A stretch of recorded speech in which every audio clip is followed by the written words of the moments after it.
Why might we find a leukocyte in the blood? Or sorry, in the urine. What do leukocytes do? Infections. They fight infections. Exactly. If someone has a urinary tract infection, that would be a reason for us to find leukocytes in the blood. So much so that that is one of the kind of major characteristics. Now, one of the other major characteristics that's going to happen if we have an infection in the urinary tract is that we will find nitrates in the blood because bacteria that are going to be found in the blood are actually going to be consuming some of the other stuff found in the urine and converting those into nitrates and nitrites. Okay, so if we have found nitrites, that means that we likely also have a urinary tract infection. So nitrites should also be negative. One of the other things that will happen if you have a urinary tract infection, though, is that your urine will also not be clear. So one of the first things that we can look at and should look at when we're doing these is not just these chemical tests, but also just what does it look like? What color is it? So is it a pale yellow? Is it a light yellow? Is it neon? Is it dark? Okay. Never seen. Yeah, if you take certain vitamins and medications and stuff like that can turn your urine quite neon in color. Sometimes it'll even be like an orange. Like magnesium will actually even kind of turn it orange. Copper-based drugs will even turn it green, which is fun. Methylene blue, if you give someone a methylene blue tablet, which used to be like a prank that you could do to people back in the day, they would be blue, like bright blue. You don't do that now just because people could have a reaction and like, oh, you're allergic and you died. Sorry. Okay. That's an extreme situation. But another thing that you can look for there is also the clarity. So you should be able to kind of look down at yours and see through it and see that it's completely clear. If it is not clear, if it is cloudy and opaque, that cloudiness and opacity to it could actually be another sign of a urinary tract infection, because what you'd actually be seeing are bacteria that are in solution, like kind of dissolved, or not even dissolved, bacteria kind of floating around in there, or bacterial metabolic waste that are kind of dissolved in the urine. Once again, it shouldn't be there. Our urine should be relatively sterile. Outside of a handful of like weird archaean things, it should be pretty sterile. Or it should be sterile, if not very close to sterile. Okay. So color and clarity are very important. Leukocytes, though, white blood cells, shouldn't find those unless we are actively fighting some sort of urinary tract infection. Now, urobilinogen, this would be present if we, say, had liver damage or something like that, because we're not able to break down our red blood cells correctly and help turn those into bile. However, the little pad on these isn't working quite correctly just because they're a little old. Like there's a shelf life on these. Some of these chemical reactions don't work perfectly once they're exposed to air after very long. So this is one of those cases. All right, the next one down, proteins. Do we expect to find proteins in blood? No. No, or sorry, in the urine. No, why?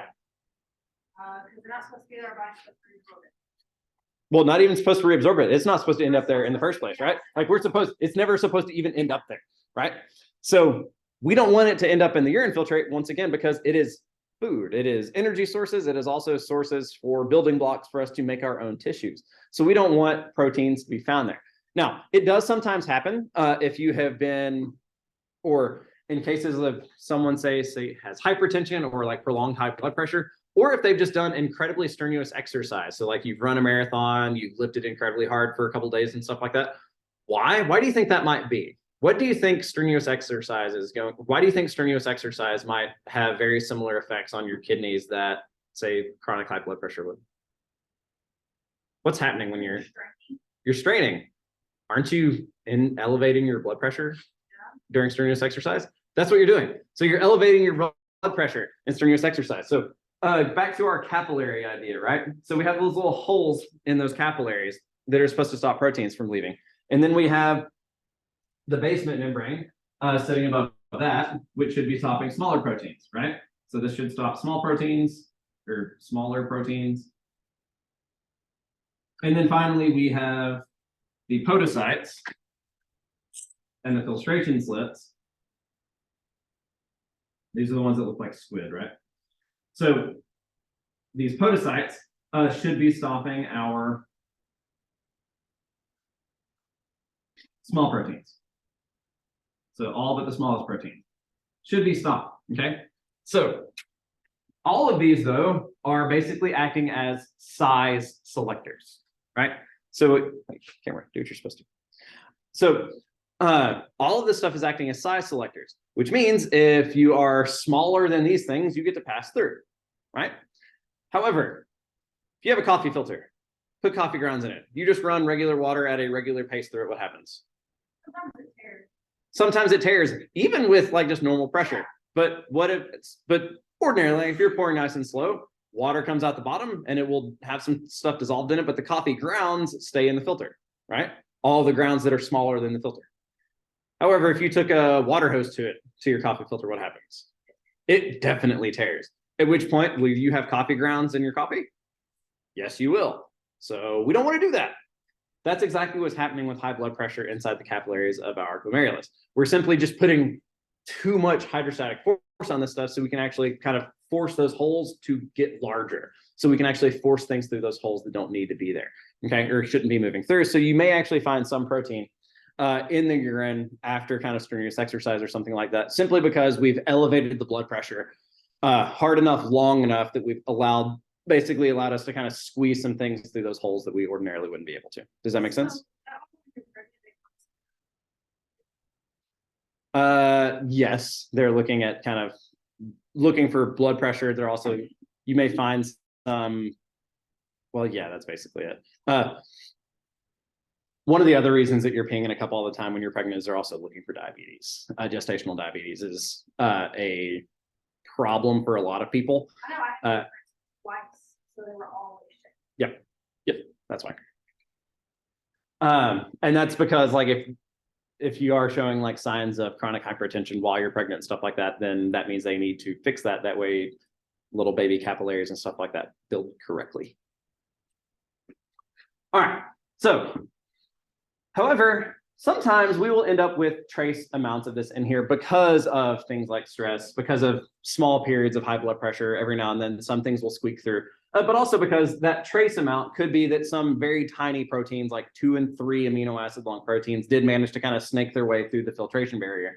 So you end up with a few, so something like a trace amount to 0, that's perfectly normal. Anything above trace is something that we might need to worry about a little bit later on. Now, trauma to the kidneys can also cause this as well. So like if the kidneys themselves have been damaged, that can also be one of the things that would lead to proteins being found there. So nobody had proteins in their urine, did they? Trace, see, that's perfectly normal. All right, pH.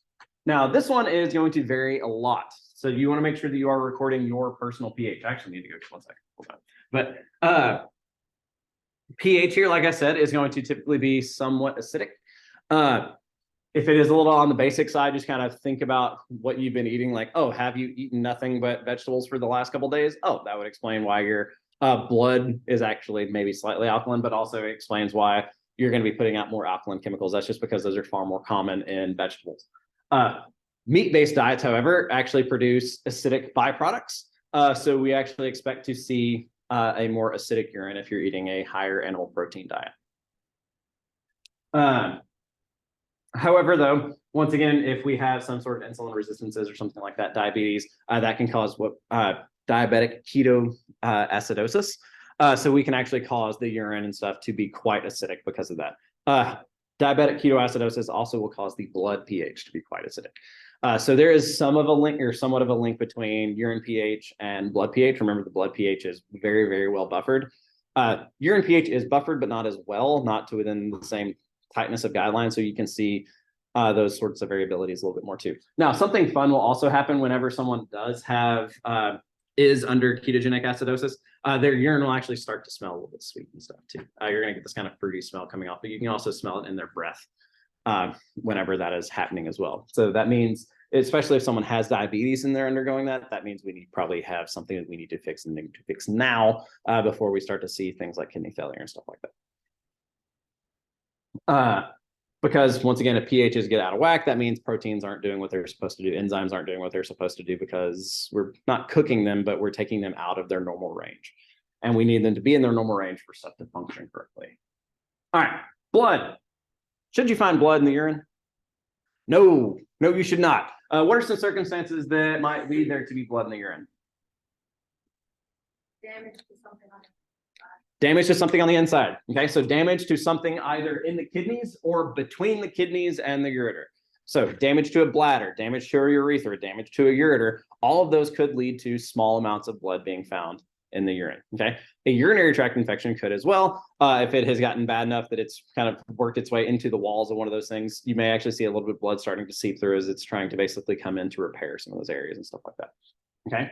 However, once again, we should not find blood in the urine. All right, specific gravity. This is going to be a number that's going to range from 1.0, say 1, all the way up to say 1.030.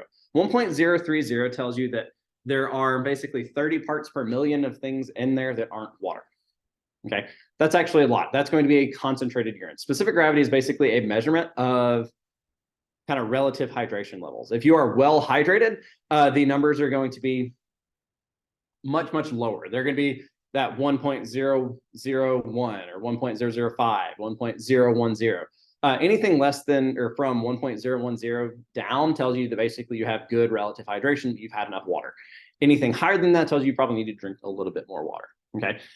The more extreme numbers, so over that 1.030, can start to cause a few issues because it basically means like, hey, you actually need more water just to make sure that you're able to get rid of all the waste products that you need to get rid of. Because at some point, like we have a minimum amount of urine that we have to produce every day. So we have an obligate amount of urine that is 500 mils. So that's basically one of these. You have to pee this much every single day just because this is how much water it takes to get rid of a day's worth of metabolic waste for a normal person. Now, I am a larger than normal person, which means I would actually need to pee more than that because I'm going to produce more metabolic waste just because of size. Not even having to deal with the fact that some of us will have slightly higher or faster metabolisms and things like that because we're more active or whatever that may be. Okay, so more active you are, the larger you are, that number actually will have to go up. That's just how much water is required to get rid of a normal amount of metabolic waste for a normal person. Does that make sense? All right, so you can look at that number and use that as kind of a measure of your own relative hydration levels. For instance, mine is a little darker even than it normally is, which tells me I need to be drinking more water because I've only had, I don't know, 60 ounces of fluid today or 50 ounces of fluid. So I need to drink more. That's why I'm drinking this bottle. Okay. That's also why I'm drinking water, not sodium bicarbonate or sugar water or anything like that. All right. It's not your, I'm sure y'all are all fine. All right. It's an experiment. All right, ketones. All right, ketones. Anyone know what ketones are? We've already talked about it a little bit, or just kind of briefly mentioned it. So we all heard of the ketone diet, right? Or the keto diet. What are those people eating? By the way, you shouldn't do this. I said you should not be on the keto diet, by the way. Basically, protein and fat. They try and keep themselves under something like 30 or 40 grams of carbohydrates every day as their entire carbohydrate load. That's not very much at all. Your brain needs more than that. Your body needs more than that. But what happens is whenever you have really, really low levels of carbohydrates, your body will make them. It'll say, hey, fat molecule or hey, protein molecule, we need you for energy now. So instead of you being just a protein, we're instead, or even just like putting you into the citric acid cycle and utilizing you for ATP, instead we're going to turn you into a sugar first so that we can maintain some amount of blood sugar. That way our brain can continue to do brain things, okay? So what they're going to do is they're going to take some of those proteins and they're going to convert them into sugars through a process called gluconeogenesis. That way we can raise or maintain our blood sugar. In the process, though, we're going to produce these ketone bodies as a byproduct. Those ketone bodies then get filtered out, and they are small enough that they can pass through the filter barrier, and we don't want to reabsorb them because we don't want them because they are acidic and they mess with pHs and stuff like that. We can't use them for anything else. They're no longer biologically active, or at least biologically useful. So we will pass them out through the urine. So when someone is eating a very low carbohydrate diet and they are converting their proteins and fats, particularly proteins, into sugars to maintain blood sugar levels, they will produce ketones in their blood, and thus ketones will be found in their urine. So like I said, you can smell this on their breath, you can smell this in their urine. It's going to smell sweet. It's going to also make their urine pH quite acidic. However, this is also very common if you have diabetes. If you have diabetes, you can not really make use of your sugars very well. You can't really metabolize them. So we have to do other things. So your body's like looking for ways to figure out energy levels. So they'll actually sometimes produce some of these ketone bodies as byproducts as well. Okay. So you might find these in those cases. Okay. So, Or sorry, not proteins, fatty acids. Sorry, I said ours proteins. is a dark purple. If yours is a dark purple, that means that it is on the higher end. That means you are producing some ketones. However, one other thing will happen here. We live in the United States where we like our food. We particularly like to eat meat at every meal, which is completely not necessary. Hey, I'm not saying it's not enjoyable and that I do not enjoy, and that I also don't have a very high protein diet. I have a very high protein diet. I eat something like 150 grams of protein every day. And I need to actually raise that number up a little bit more. Okay. However, or at least I'm going to try and raise that number up a little bit more. Because of that, it's actually quite common for us to be eating enough protein that just because we're eating so much protein, our body's like, we can't use all of this stuff to make tissues or like incorporate these amino acids in places. We might as well use them for energy because we're going to try and turn them into energy. We'll produce these ketone bodies. And it's, like I said, less for proteins and more for fats. So we're going to do this for fatty acid diet. So if you have a fattier diet, which also means you typically have a high protein diet too, because proteins tend to come hand in hand with fats. Unless, fried foods or animal proteins are going to have, well, lots of cell membranes, so they're going to have fat there, but there's also just going to be a lot of intramuscular fat and things like that, or fat that's attached to them. And it's the fat part that tastes good. It's not even the protein part of those things that really taste good. It's the fat that does. So we tend to eat pretty high fat diets as well. So because of that, we will see these ketones popping up in the blood fairly often. So if you find ketones in there, that likely just means that you are metabolizing some fatty acids in order to use those as energy rather than storing it or something like that. Nothing to be scared of unless it is happening over time. The same thing goes for the proteins. If you found a trace amount of protein, that's nothing to be worried about right now. However, if you did 10 urinalysis over the span of 2 weeks and you found protein in your urine every time, then that might be something that you might need to go talk to your primary care about. All right, next one down. Bilirubin. Bilirubin, once again, is kind of in that pathway going from broken, damaged red blood cells. And finally, helping convert those into bile so that we can basically make use of it. And then make bile salts and digest our food. So if we find bilirubin though in there, that likely means that we've had some sort of damage to our liver. We don't want that. It also may be a sign that we have some gallstones or something like that, where we're blocking passages of things. Then finally, we get down to glucose. Once again, glucose, we should not find any. Now, if you find a tiny amount in there, that may mean that you had a Snickers bar for breakfast or something like that. If you really spike your blood sugar really, really high, by eating something very, very sugary or drinking a sugary liquid or something like that. So you spike your blood sugar really high for a couple minutes, you may actually find a little bit of glucose will end up in your urine, but it's more of the fact that if over time you continue to see even small amounts, that may be a sign that there is a coming problem that may need to be, it may be easier to address now rather than later. Now, if you look in there and you find the highest number of glucose on there, that might mean that there's a problem right now that needs to be addressed, okay? So, y'all need to go to the bathroom yet? Yes.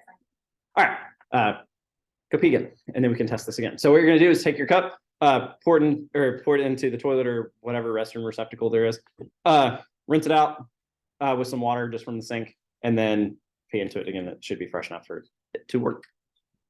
And we're going to see if our specific gravity changes. Now, out of curiosity, we have water, we have some small amount of sodium bicarbonate, and then we have, so baking soda, and then we have some amount of sugar. So the highest water concentration is going to be from the bottled water. So we would expect her specific gravity to go down more. We would expect her new urine to be even more dilute than y'all's new urine, right? Because she's drank more, and also it was more diluted. Like there's nothing in there really. So we would expect her urine then to be more diluted. Y'all's is more concentrated. So we'd expect the urine that comes out now to be slightly more concentrated than hers does, right? Does that make sense? Yeah. Now, let's go pee. Let's see what happens. No, let me go pee. So what was the point of you peeing in a cup? You didn't test anything. No, I did actually. I'm looking at my results right here.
Any questions from you so far, Lindsay?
All right. Now, all of us, in order to get to this point, had to drink at least some fairly dilute liquid. So we do expect here to produce at least somewhat more dilute urine just to begin with. Okay. But now we're going to see how much more diluted we were. So say we're going to say started and then finished. All right. So we'll start with the bottled water. All right. What was your starting specific gravity, Madison?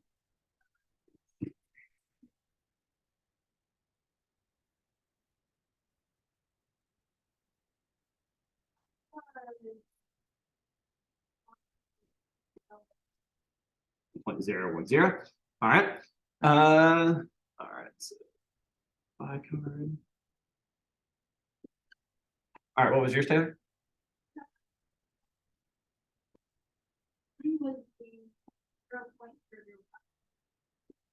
Wait, what? Yeah. For specific gravity? Oh, 1.00. Okay, 1.005. Okay. Like I was like, I heard different numbers. I had a brain fart. Sorry. All right. And what was yours? Oh, you don't have your previous one? Yeah, I just put them. Oh, She doesn't have a cup. Oh, you took it.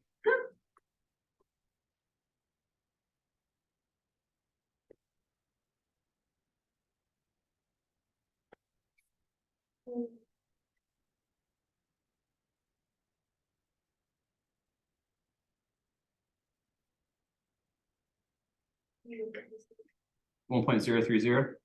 All right. So which of these do we expect to change the most? Yours, right? You started not super well hydrated, so we expect it to push more, right? All right. So what we're going to do now is go ahead and get yourself a new test strip and test the new one. And one of these y'all will at least need to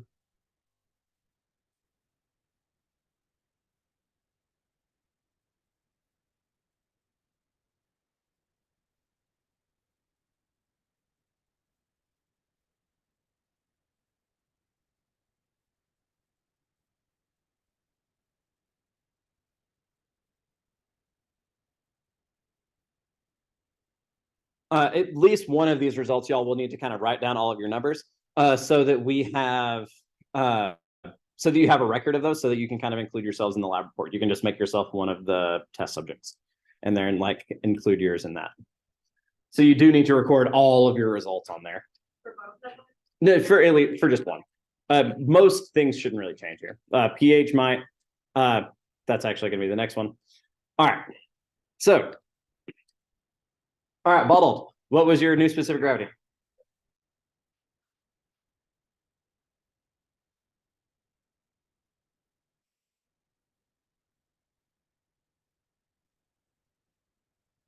Does that fit our expectation for someone that drinks basically pure water, that we've made their urine more dilute?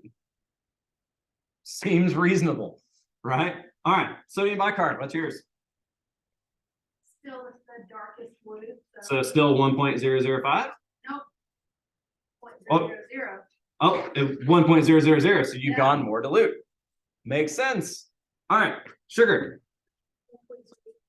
1.005. Wait, 1.005. Okay, yeah. All right. More dilute. Why? Because we drank liquid. But hey, the one that made it most dilute was the one that drinks water. I'll be darned. If you want to dilute your urine, probably drinking more water is a great way to do it. All right.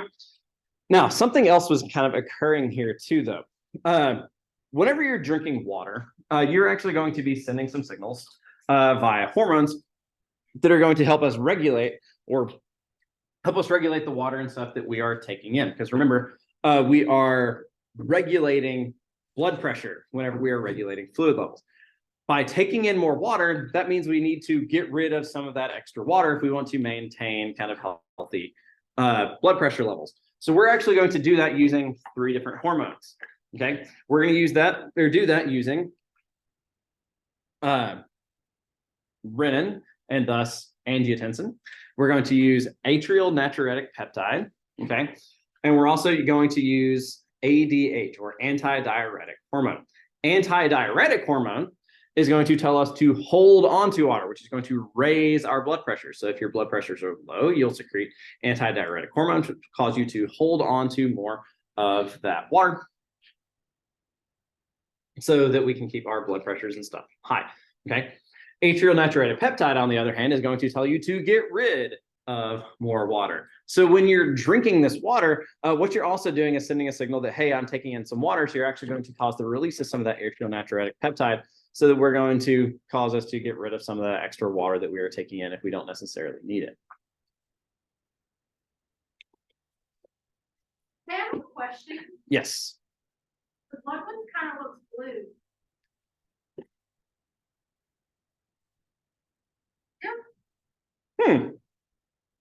It shouldn't. I know, that's why I said, hey, I have a question. I mean, over time, it'll like your new one looks blue. Yeah. Mhm. Yeah.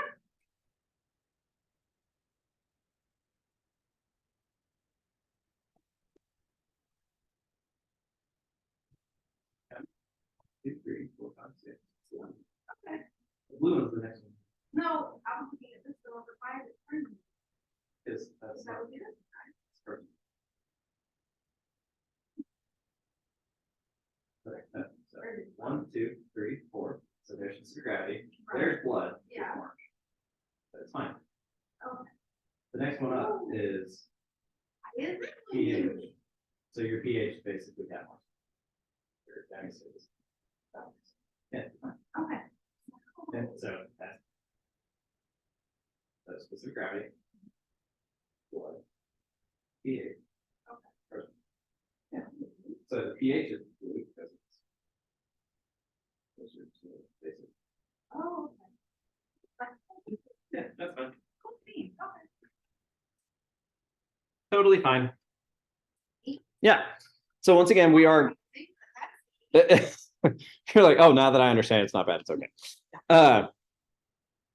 So once again, we are regulating all these fluid levels with hormones. So make sure you spend some time reading all of that. Now, like I said, we do want to make sure that we record all these numbers. It doesn't matter which one of these you recorded on. Now, one other thing, though, that we might be able to see. So pH. Sodium bicarbonate is a base. The reason you add baking soda into your recipes and stuff like that is to actually act as an alkaline agent. You're trying to make the environment more alkaline. Okay, because some of the chemistry that you're doing when you're cooking is requiring a more alkaline environment. That's why you are making or adding baking soda. Okay, so person that drank baking soda, Taylor, Yes. did your pH change? Yes. What was your starting pH? Uh, 6. What was your ending? 6 That's the one that turned blue, right? I don't know. Count the boxes again. I forgot. I'm sorry. I'm not looking at the chart and at your urine strip, and I can't label them. It's 8. Would we have expected that for someone that just drank a half a cup of a base? We drank a base, gets absorbed into the blood, so we've made the blood more basic, so we're going to get rid of that extra base, right? So that means we're going to make the urine more basic, so we've gone up. So this is exactly what we would expect. All right, Irene, you drank sugar water. Did you find glucose in your urine in your first test? No. Did you in the second? Did I give you enough? No. Huh? So it's still the green blue. So it's the same color. Didn't turn. Ah, dang it. I was hoping I gave you enough to change it. Sometimes, like I said, if I made you drink an entire soda and then you peed, you would actually find some glucose in the urine just because your blood sugar skyrocket just for a minute. That's what I was trying to do. Good note to self. Higher concentration. next time, for sure. Or next time, just have a soda, but the soda machine wasn't working. I tried, but there we go. So that is why urinalysis is important, though, because like I said, we can use this stuff not just to tell us if we have issues in our urinary system. This will tell us if we have some broader overarching issues, whether it's hormone controls, so things like blood pressure, or even things like diabetes. So all of that stuff can actually be seen, or some of that stuff can be seen in terms of the results of a urinalysis. So now let's look and see why we did all this.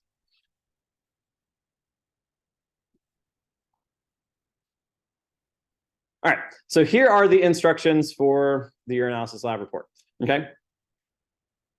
Am I still recording? I am, okay. All right, so the urinalysis lab report is going to be a team lab report. So this is going to be a forced team assignment. You have to do this with other people, okay? Groups of 2 or 3, okay? So either a pair or work with 2 other folks, no more than that. What we're doing here, though, is we're basically going to talk about a urinalysis. So to understand what a urinalysis is, that means we first need to understand what kidneys do, what normal kidney function would look like in terms of a urinalysis. So what are some normal results? So things that we would expect to find, things that we would not expect to find in the urine. And then we can talk about what it means if we find some of those things. Like we don't expect to find glucose in the urine. So what does it mean if we do find glucose in the urine? Okay, what could that be a sign of? Okay, and then that is kind of your introduction. And then after your introduction, you will talk about, so I gave you specific things to put in each paragraph. Then you will talk about the materials and methods. So what did we do? Methods and materials? I need to fix that. That bothers me. So the method sections, yeah. So in the method section, we're going to talk about what we did. Okay, so what did we do? We collected a urine sample from, in this case, I collected a urine sample from 3 individuals, but you're also going to include yourself in the virtual lab. Okay, so if you all don't want to work together, totally fine. At which point, just add yourself basically as like a subject 4 or something like that in the lab report. You'll still need to do the online virtual lab just so that you can get more test subjects, basically. Okay, but that's what we're going to be looking at. Now, in your test subjects, like we collected a urine sample, but you also might want to talk about how you collected that urine sample. So like, what did I tell y'all to do before you peed into the cup? Pee a little first. So we call this a midstream collection, okay? And you would talk about it as like, we did a midstream collection of X amount of urine or something like that, or midstream collection of urine to avoid any potential contaminants, and then move on, right? How much did we collect? Then what did we do? Well, we examined the urine for color and clarity. Then we tested it using one of these submersible test strips, right? And those submersible test strips tested for certain things, right? So we would include that. You all happen to have a little jar in front of you that tells you the name and brand of the test strip we use. Maybe write that down.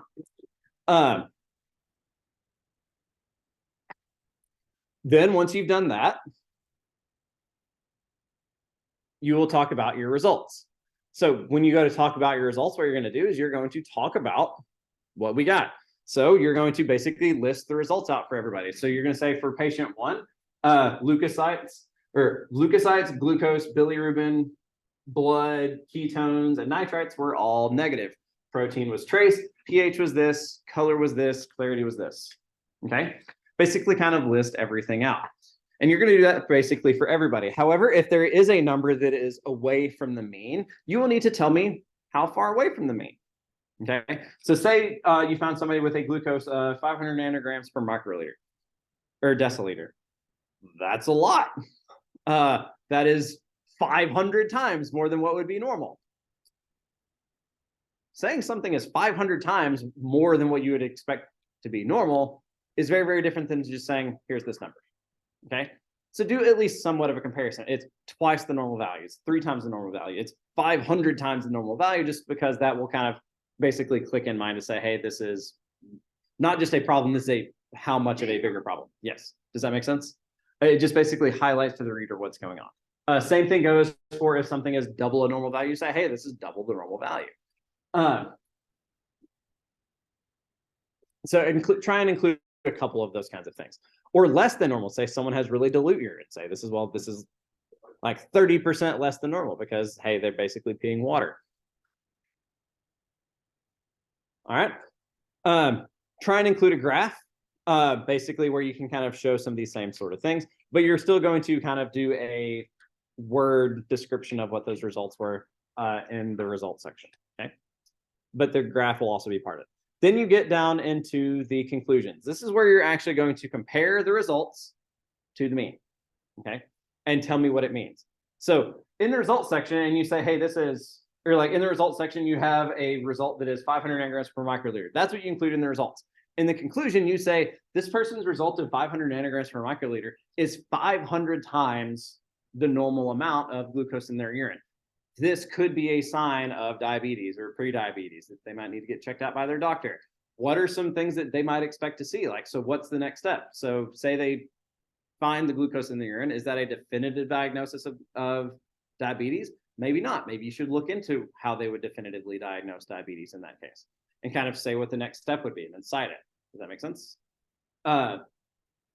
If everything is normal, you can say, hey, all these numbers for this person like were normal, which means they're probably a perfectly healthy person. In your case, if you found ketones in your urine, like, okay, is this perfectly normal? Yes or no? Like, oh, you had a trace amount. Like, why might that be? Like, oh, this person could explain this away because they were fasted at the time, or they have a high protein diet or something like that, or high protein or high fat diet, right? So we can try and not necessarily explain those things away, but you're trying to explain what the results mean. The results section is genuinely basically list out the numbers. Okay, that's it. The conclusions is where you'll basically compare those to the mean and tell me what that means. If someone's numbers are all normal, that means they're likely perfectly healthy. Does that make sense? And then if they are perfectly healthy, that's great. And then you can talk about like, hey, your analysis is a great thing looking for health in terms of urinary tract infections, for diabetes, checking for things like high blood pressure, all that kind of stuff. And that's basically your conclusion. So your conclusion is essentially an inverted version of your introduction, where you're going to start very, very narrow, where you're going to do all of your comparisons to your, like, of your test subjects to the mean, and then tell me what that means. Okay. And then like go into kind of what that means like downstream. It's like, oh, they were perfectly healthy, which means, hey, this test is actually a pretty good test to see if looking for these things, which could be a useful way to look for overall health or overall kidney system health, that kind of stuff. Does that make sense? We have the same rules as far as the literature cited is concerned. So at least 3, at least 1 textbook. I've included a source up here. So just real quickly, I will show you all how to find good sources, or a simple way of getting all of the sources and stuff that you need all at once. Simply open a tab, go to Google Scholar, and then you're just going to type what you're looking for. So in this case, I'm looking for a urinalysis review. Importantly, type review. When you type review, it's going to pull up a type of article called a review article. These are basically book chapters, okay? Where someone has done like, this is not this person's own individual research where they generated numbers. Instead, a review article is one where they've collected the data from a whole bunch of other people's individual experiments and combine them into one thing and kind of look at everything all together. So some of these can be really, really useful. Here's one from 2015. I actually haven't opened this one.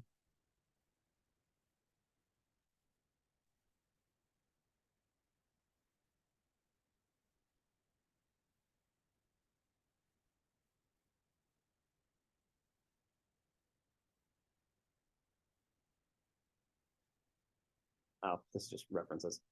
Now, if you open one of these and it just comes up with a bunch of references, use these. Some of these might be useful. Okay, like you can find this one on Google Scholar and it takes you to it. Now you can find this link and sometimes you can get one. Okay, and some of the things written in these can be quite useful.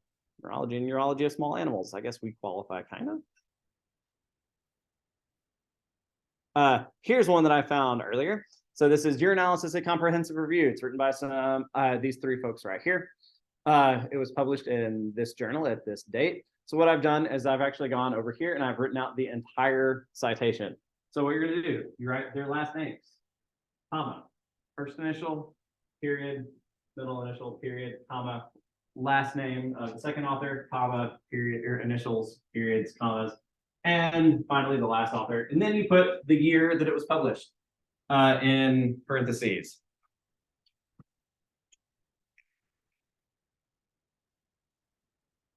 So we have the year it's published, so in this case, it's 2005. Then we have the title. Importantly, the title of the article has to be italicized. Okay, so we italicize the title of the article or the title of the book.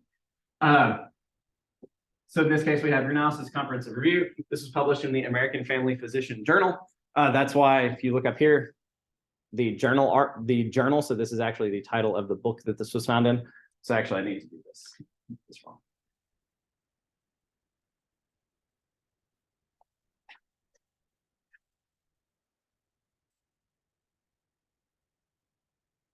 So name of the article, not italicized, name of the journal, so in the case American Family Physician, italicized, and then edition of the journal. So printing or 71, so copy 71, and then number 6, so edition number 6, and then finally the page numbers. I think I wrote the page numbers down wrong. 53 and 60.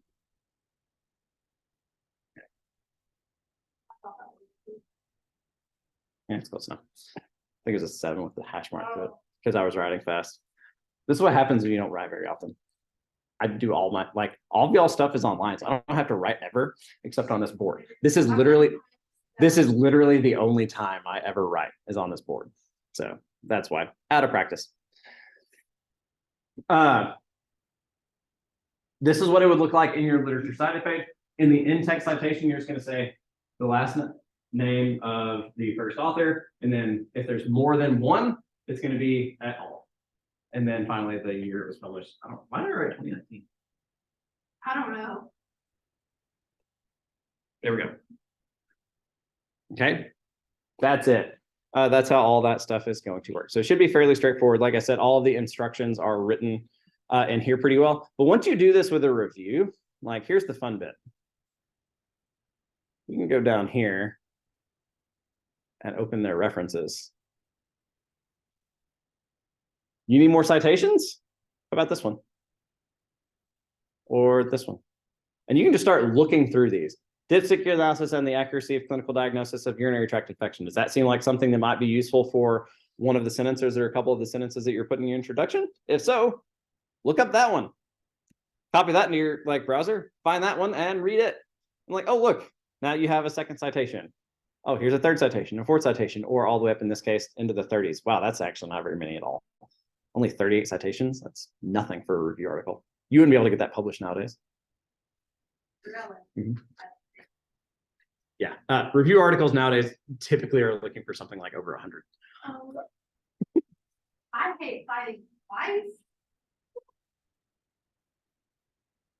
Yeah, this is nothing. Like requiring y'all to cite 3 things is nothing. Nothing. You'll be fine. Do it like this. This is a fairly typical format. Do it like this as best you can. There is actually a link in the instruction page for how to make a literature cited. So that's easypip.com. It'll tell you how to do it there. You also have this one right here, which will show you how to do this type of citation too. Now in the literature cited page, I don't know if it's listed up here. It all does need to be in alphabetical order in the lit cited page. Guess I'll change that.